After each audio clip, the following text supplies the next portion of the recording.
YouTubers, we've come to another video today by yours truly, TrubyD44. I'm kind of excited about today's video.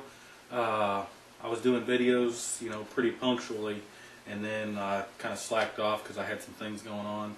And so hopefully this will mark the beginning of back to doing reviews and unboxings and some benchmarking.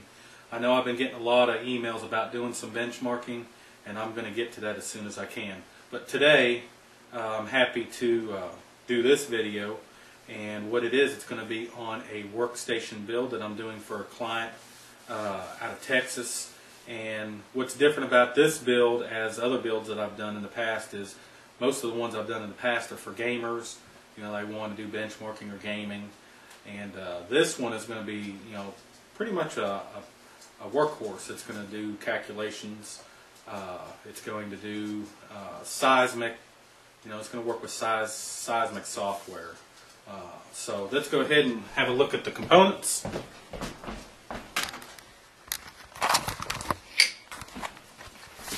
Okay, here we go. The heart of this system is going to be the EVGA classified SR-2 motherboard. And to be honest with you, this is really the first motherboard that allows a workstation to become overclocked and to get a lot out of, if you do rendering or if you do some type of calculations or something for jobs, where your processors are going to be maxed out completely. This is the motherboard to do that. In the past, the only type of motherboard that was available were just run-of-the-mill motherboards. You put the Xeon processor in, and it did what it did, and that was it. So the classified really gives someone who's wanting the fastest performance, because in the workforce, time is money, and the faster you can do your calculations, it can give you an edge. So the classified SR-2 is perfect for that. What we're going to be mating the SR-2 with are, of course, Xeon processors. And let's see, we have the E5630. It's a 2.53 gigahertz, and it's a quad core. Some of the components here were picked, early in the game, and I think price to performance, the 5630s are good. Of course, there are faster processors out there, but again, that's what we're going to be doing. We're going to be trying to overclock and get that extra performance. Okay, we're using Patriot 12 gigabyte kit. And we have 2 of those kits, and so there's going to be a total of 24 gigabytes on this build. And this is ECC, if I can get the label around correctly. This is ECC RAM, so it's a 10,600. And so we will see how the overclocking goes on that, and I will be able to do a follow-up video and tell you if it's a success or it's not success. ECC RAM is very good as far as not having any errors, and it's very precise, but sometimes it's hard to overclock, so we'll get to see how that goes. Let's go. The power supply I picked was the Corsair 1200 watt power supply. I will be doing an unboxing on that as well. It's unmatched quality and performance. I'm really anxious to see, all the reviews I read are just excellent. And one other thing, since this is a workstation and it'll probably be running most of the time, you can see there that it's gold certified, which means it's going to use less power in the long run. And when it runs, like I said, maybe 24/7, that's important. Okay, for graphics power, we're using the PNY, the Quadro 4000s, which are Fermi-based graphics cards. And I've messed with some workstation graphics cards before, but that was quite a while ago. So this is going to be interesting. We're going to put it on here, and I think what the outcome is, or what the goal was to be able to push 4 30-inch monitors, and I think we'll be able to do that. So let's see. Sound-wise, because it's going to be not only used for workstation, but probably for some fun too. And that's where this comes in, the Sound Blaster X5. It's a Titanium HD, which is their latest graphics, or their latest sound card. And I think it's, from the reviews, it's up there with some of the Asus offerings. And I've always had good luck with Creative Labs equipment, so that's why we went with that one. Over here, we have three standard hard drives. The two on the left are Serial ATA-2, you know, the 3 gigabits per second. They're 1 terabyte apiece. They're Hitachis. This is going to be used for a hot swap option. And then over here, we have the Samsung 2 terabyte, and it is the Serial ATA 6 gigabits per second, the Serial ATA 3 standard, and that's going to be for permanent storage on the computer. So it's going to be a total of 4 terabytes of storage, 2 of which are removable, and then 1 that's just stays in the computer. And I'll go over that, how I'm going to set that up here in a little bit. Now for what I consider kind of the crown jewel of this build is the OCZ RevoDrive. From the reviews, this is really the fastest SSD solution that you can buy right now. Now you say, you know, why is that the crown jewel? You know, put it in here. Well, if you turn it over here, we can focus in on it. This, in fact, is the 960 gigabyte version, which is 1 terabyte. This drive here, which I'm going to do an unboxing on as well, is $3,500 just for this hard drive. Again, this is going to be a workstation computer where input and output reads and writes are going to be paramount to have a quick performing computer, and that's why this was chosen. This, I wish I had this. This is actually overkill for me, if y'all can believe that. So I'm really looking forward to see how that does. I'm going to run some benchmarks on it too. It is going to be an excellent drive as far as I can tell. That's a real, man, like I said, I wish I had it.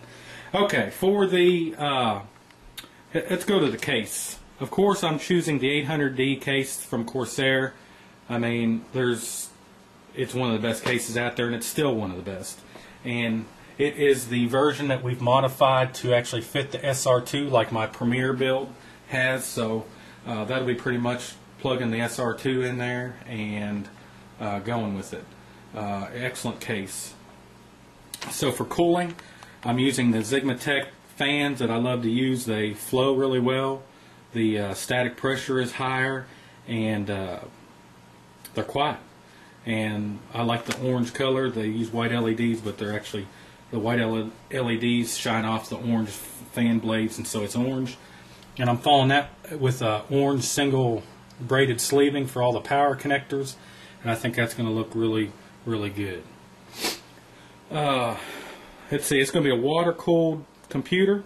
So I have my trusty Coolant CPU 360 CPU coolers. They're excellent. I've used them, never had a problem with them. They're great performers, and also they will match this beast right here. We have the motherboard water block for the SR-2, and this thing is huge. I mean, just really huge. It comes in its own little box. It could have been shipped by itself, really. I mean, it's a huge box. So I'm mating all Coolant's products for my cooling, because that's what I've used in the past. And you get good performance. It's good price. I think Coolant really knows what the consumer wants. And the build quality is excellent as well. For the pump and reservoir, I chose the RP1000, the black version.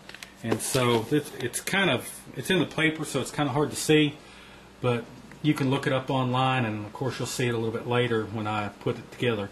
But it is a pump and the reservoir together. There's also a display screen that I bought the temperature sensor, and I think that's over in this pile of mess here. I bought the temperature sensor for it, so he will be able to monitor his coolant temperature, you know, when he's doing his work. Okay, I chose the Black Ice Extreme radiator. There are some better performing radiators out there. You know, some of the Fezer radiators and the EK radiators, they're good. This is a Black Ice Extreme 3. But one of the main reasons I chose this radiator is, you know, it has the cross flow. So you have an input or output here, and then you go to the other side, you have the input output. So this is a 320 millimeter radiator, which I'm going to, of course, mount in the top of the case. And I chose it because it's cross flow. So the way in my mind I got the tubing running, I didn't want both input and outputs to be on the same side, so I have them cross flowed, which that's going to be, I think it's going to look really good. using coolant. I went ahead with blue. At first I was going to get clear coolant, but I thought it'd be harder to see the level in the front of the case, so I went ahead with the blue coolant. Now, as far as color for tubing, I got two colors here, and I'm not sure which one I'm going to use. It's either going to be silver, which will match all the silver parts from the coolant stuff, or I'm going to use the blue tubing.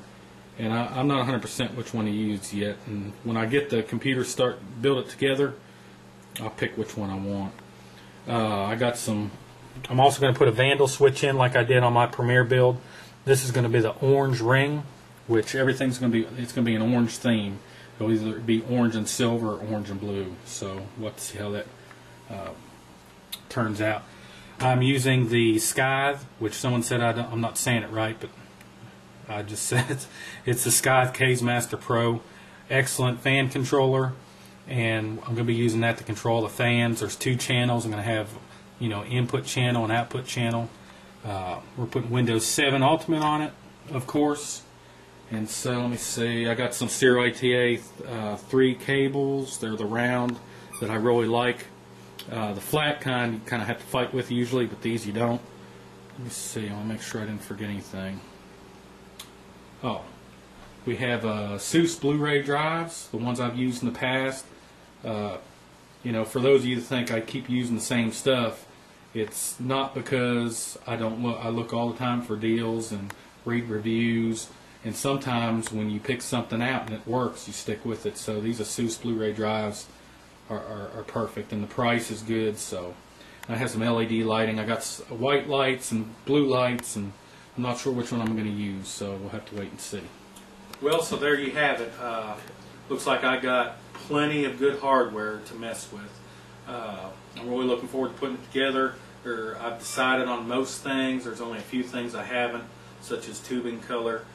So putting this together, I'm going to start here in a little bit, and of course I'll follow it up with some final video on the build when it's complete, and we'll do some benches on it.